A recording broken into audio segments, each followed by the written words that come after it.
А вот этот был закисший. Ну вот она, смотри. Ну вот почему он захряс. Угу.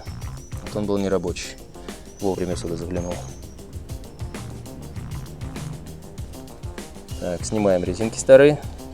Хочу убедиться, что они не порвались. Смотри, все абсолютно в ржавчине.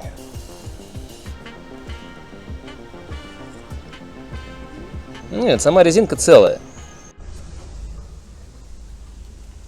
Всем привет, уважаемые подписчики и гости моего канала. Меня зовут Сергей Перетягин, и сегодня в этом видео мы поговорим об основных причинах закисания тормозных суппортов.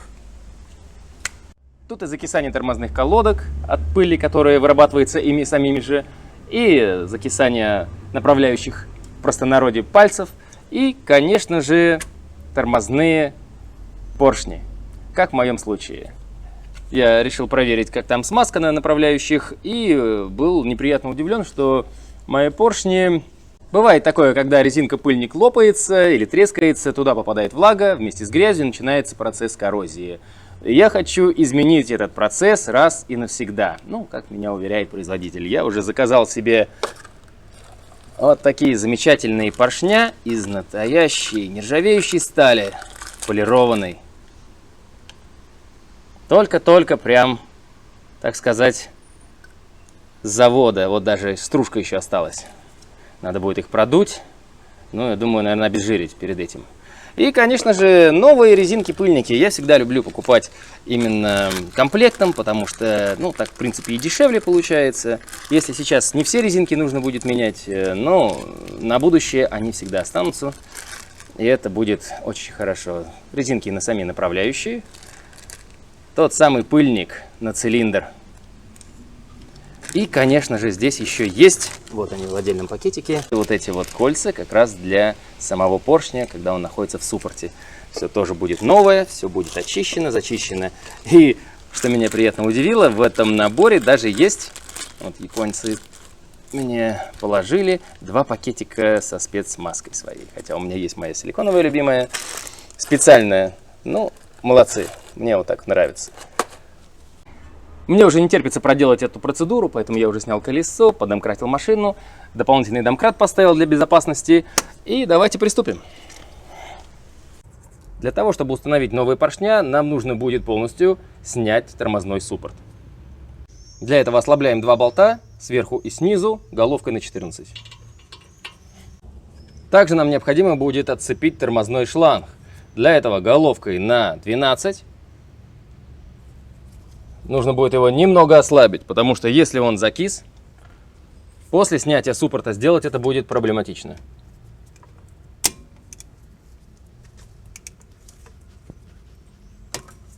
Отлично.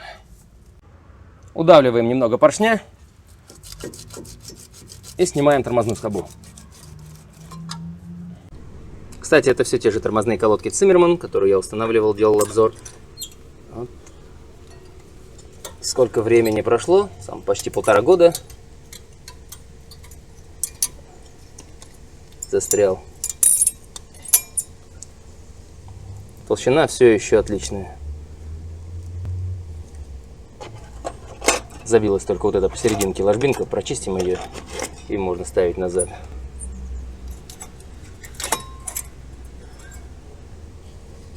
То же самое. Вот про эти скобы я говорил.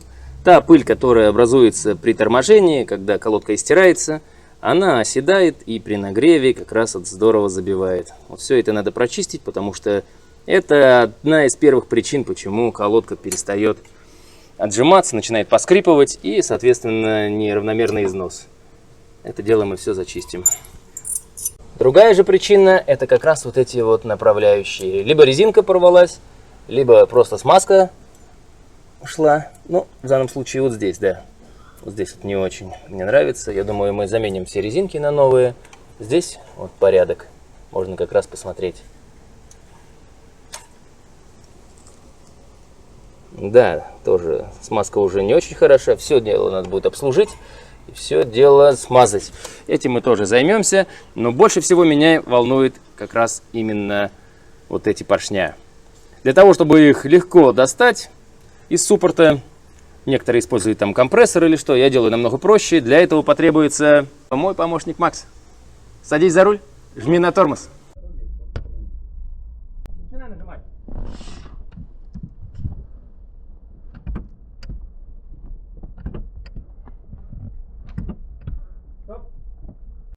Вот вы видите, да? Он нажимает на тормоз, выходит только один цилиндр. Хорош. Для того, чтобы стал выходить второй, это как раз тот, что закис, я использую вот обычную струбцину.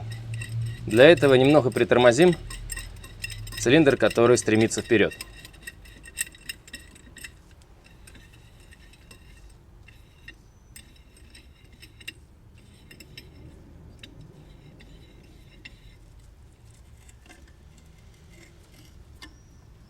Жми на тормоз.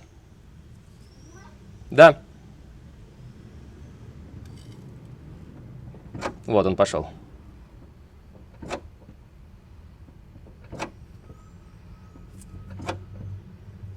Хорош. Давай понемножку усилия на педаль. Еще. Нам нужно убедиться, что он вышел до конца.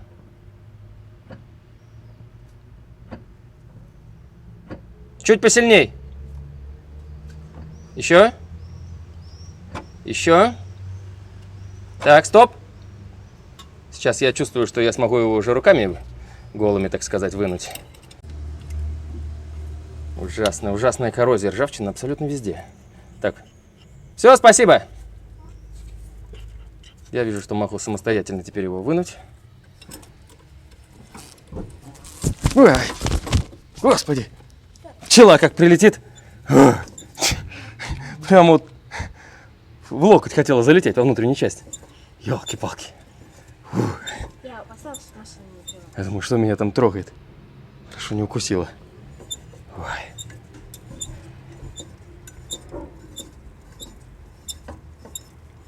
Живое видео получится, да?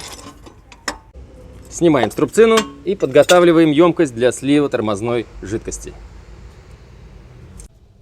Выкручивая этот болт, нужно быть аккуратным и не потерять прокладки. Медные прокладки, которые находятся у него с двух сторон.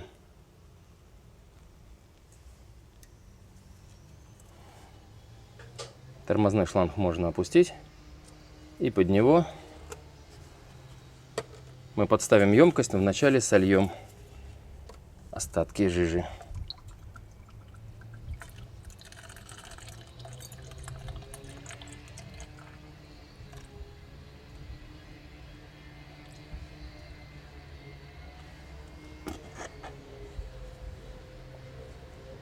Вот такого цвета у нас жижа, что не очень хорошо.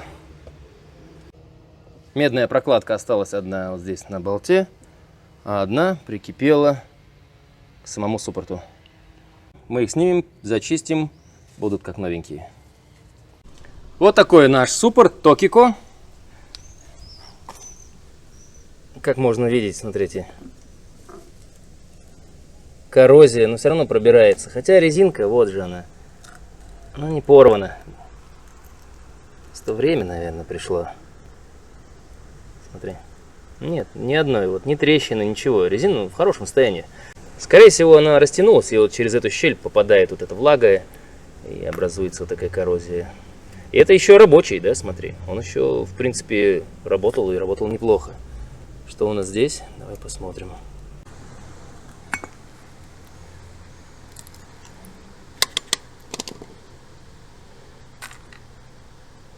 Ну, смотри, да, сам-то он тоже, в принципе, рабочий. Да, вот немножечко только пошла коррозия, но не сильно.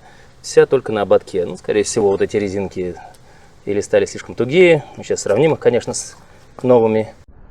Итак, вот мой суппорт.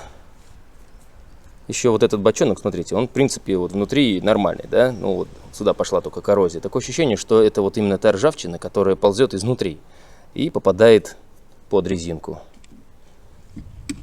А вот этот был закисший.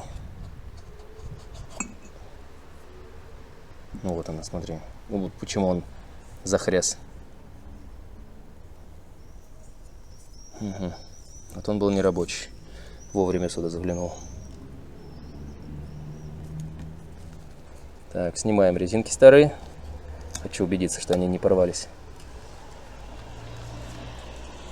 Смотри, все абсолютно в ржавчине.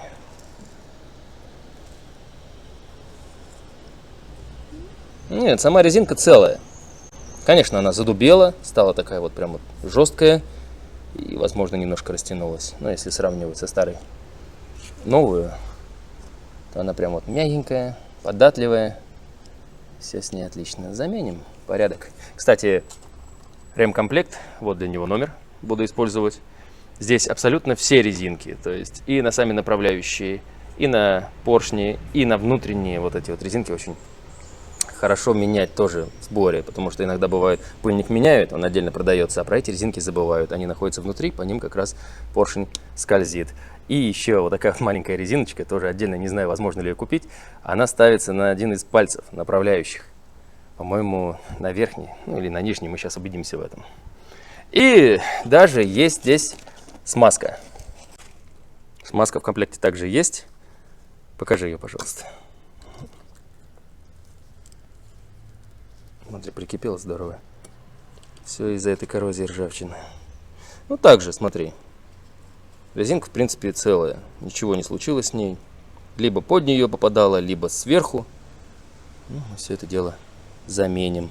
Внутри грязь. Конечно, вот это все нужно хорошо будет зачистить. Хорошо бы пройтись даже вот преобразователем ржавчины. Сейчас я этим и займусь. И, кстати, вытащим вот эти резиночки. Вот они.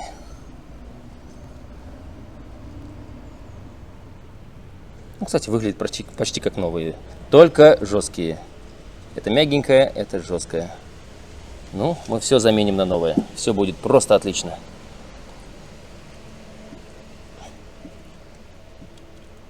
Смотри, как закисло.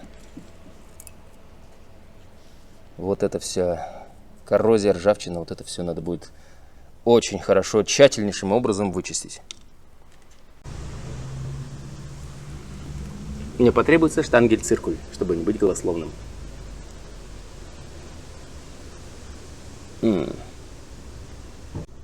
Так, старый у нас 43, почти 43. Новенький.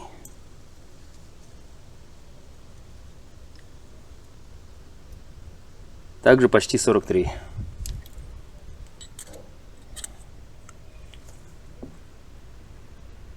Чуть меньше 48.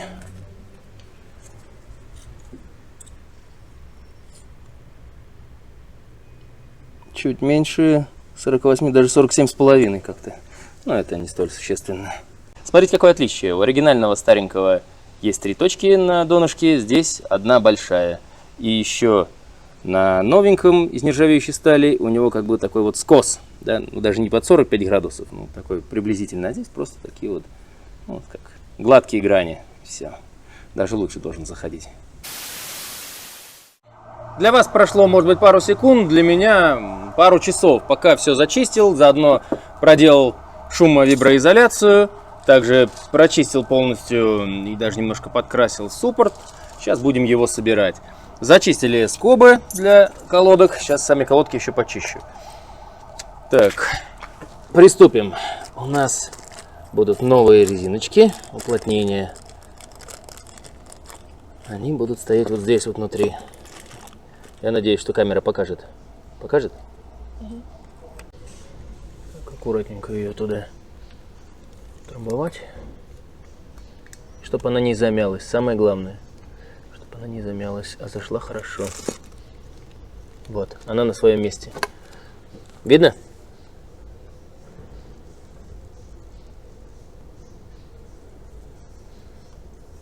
Проверка пальцем. Все отлично. То же самое делаем и со второй. Вот он наш замечательный, из нержавейки, полированный, прекрасный. Что это? Грязь.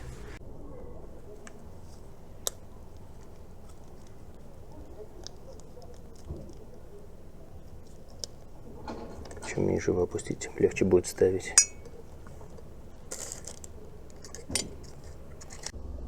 Вот так. Все Все на своем месте. Теперь вставляем сам поршень. Так, по резиночке он пойдет. Ничего нигде не выскочило. Нет? Или вот здесь нет, вот там опять.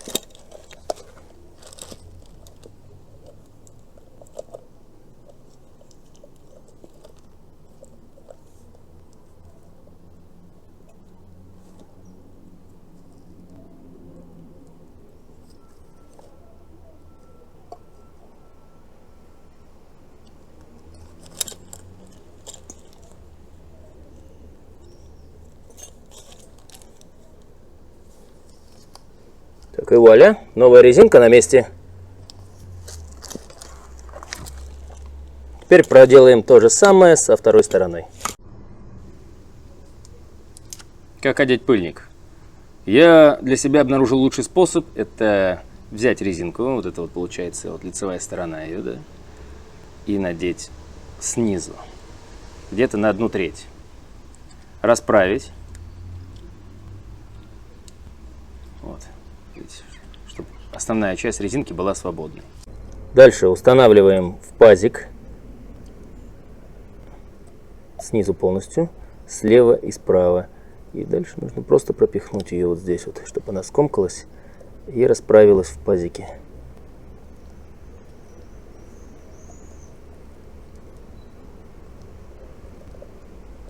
Возможно, это получится не с первого раза. Давай-ка. Вот тут чуть-чуть помочь надо.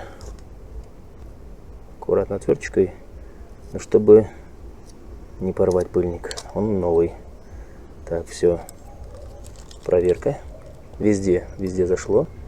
Дальше утапливаем сам поршень.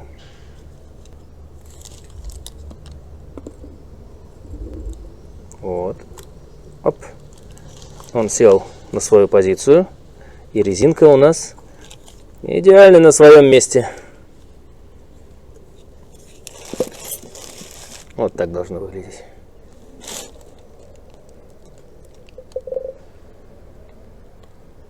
Отлично.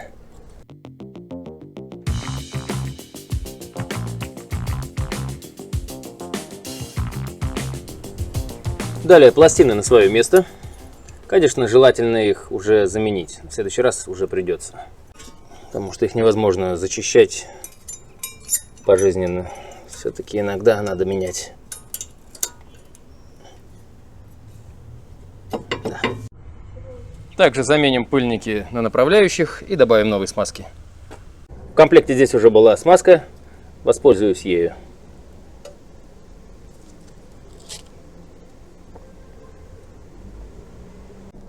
Он уже такой, знаешь, как жесткий стал, пластиковый практически. Новый прям такой мягкий, резиновый. Хорошо.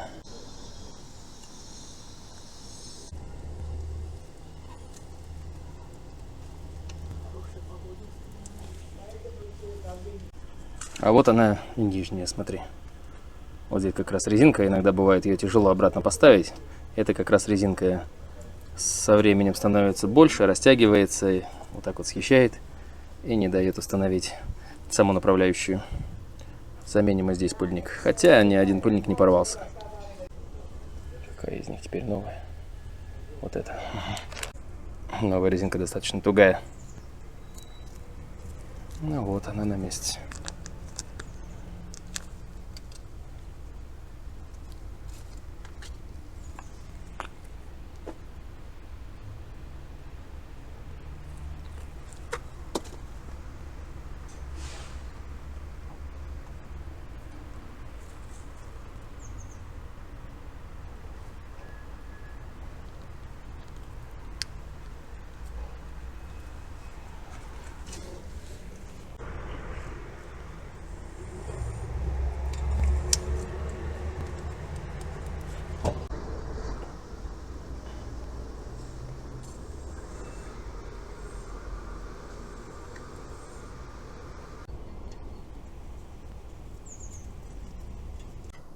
Так, все, прочистил саму колодку. Сейчас будем устанавливать. Немного смазки всегда на ушки добавляю. чтобы лучшее скольжение было.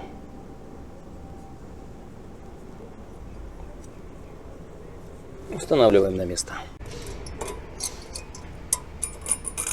Сейчас я здесь установлю, но все равно не будет видно.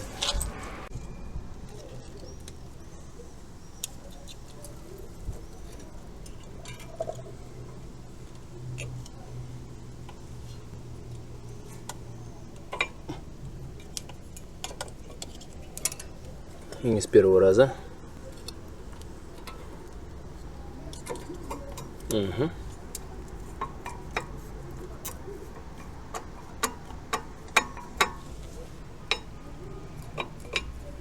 Видишь, как хорошо ходит.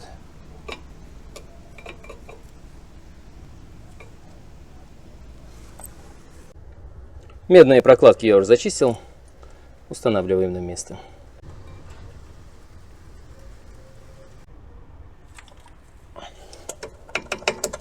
Отлично.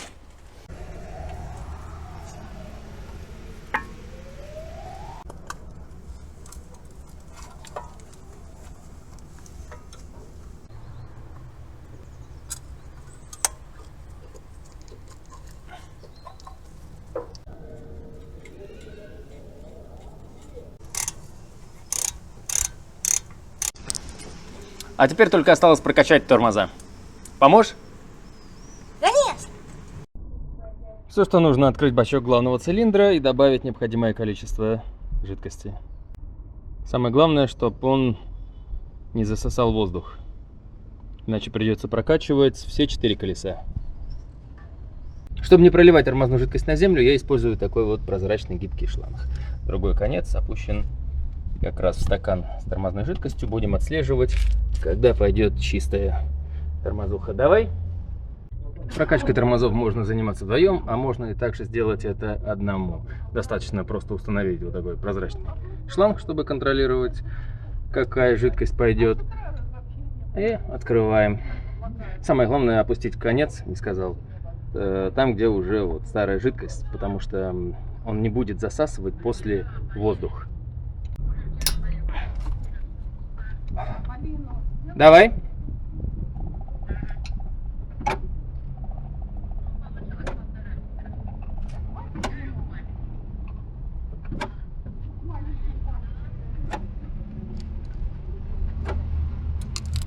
Хорош.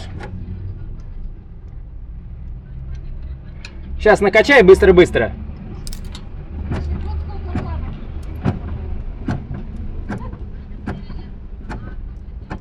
Так, колодки обжались. Удерживай.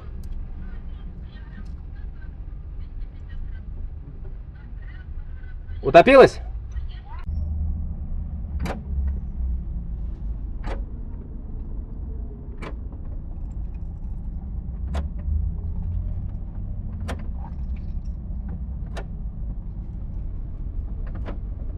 Хорош. Пошла чистая жидкость. Закручиваем. Ну и также можно пройтись еще и задние тормоза сделать. Держи.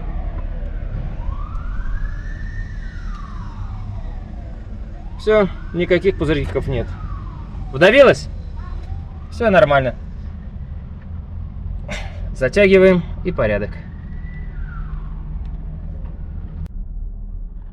Вот такая жижка у нас была. Отлично. Давай добавим нового. Давай. Вот, Макс, добавляй.